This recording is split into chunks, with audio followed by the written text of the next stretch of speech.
चलो बुद्ध की ओर। बुद्ध और उनका धम्म। बाबा साहेब डॉक्टर भीमराव अंबेडकर लिखित। ऑडियो एडिटर मनोज कुमार बौद्ध।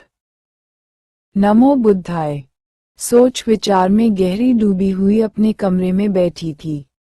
तथागत ने प्रवेश किया तो भक्ति बाहुल्य से उसका वही हाल था जो किसी लबालब भरे पात्र का हो और जो अपने में समा न सके।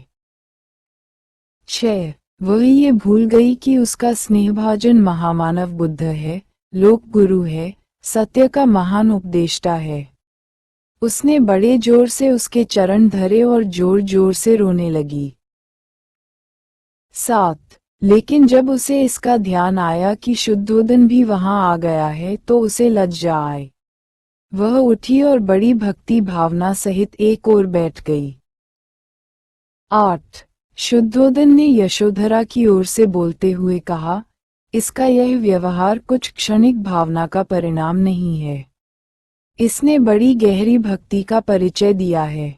इन 7 वर्षों में, जब से तुम इसे छोड़कर चले गए, जब इसने सुना कि सिद्धार्थ ने अपना सिर मुंडवा लिया है, इसने भी वैसा ही किया। जब इसने सुना कि सिद्धार्थ ने गहनों और सुगंधित द्रव्यों का परित्याग कर दिया है, इसने भी वैसा ही किया। और जब इसने सुना कि सिद्धार्थ अकाहारी हो गए, तब से ये भी मृत्तिका पात्र में एक ही बार आहार ग्रहण करने लगी।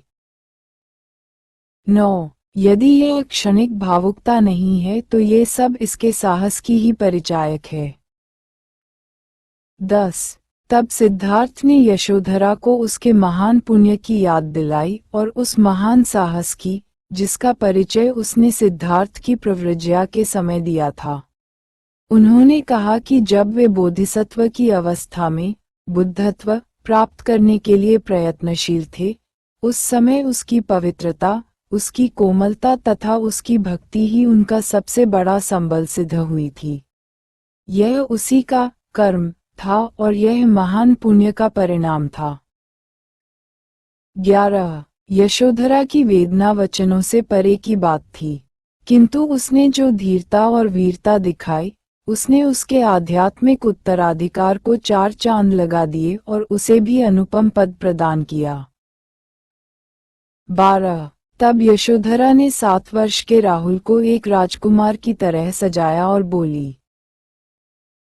13. ये श्रमण, जो ब्रह्मा के समान हैं, तुम्हारे पिता हैं। उनके पास अक्षय निधि है जिसे मैंने अभी तक नहीं देखा है। उनके पास जाओ और वह अक्षय निधि मांग, क्योंकि वह तेरा उत्तराधिकार है। 14. राहुल बोला, मेरा पिता कौन है? मैं तो एक बाबा शुद्धोदन को ही पिता जानता हूँ। 15. यशोधरा ने बच्चे को गोद में लिया और खिड़की में से दिखाया, वह देख, वह तेरे पिता हैं, शुद्धोदन नहीं। उस समय तथागत भिक्षु संघ के बीच बैठे भिक्षा ग्रहण कर रहे थे और वहां से दूर नहीं थे। 16. तब राहुल उनके पास गया और ऊपर मुंह उठाकर निर्भयतापूर्वक, किंतु बड़े ही स्नेह स्निग्ध स्वर में बोला। 17. क्या तुम मेरे पिता नहीं हो?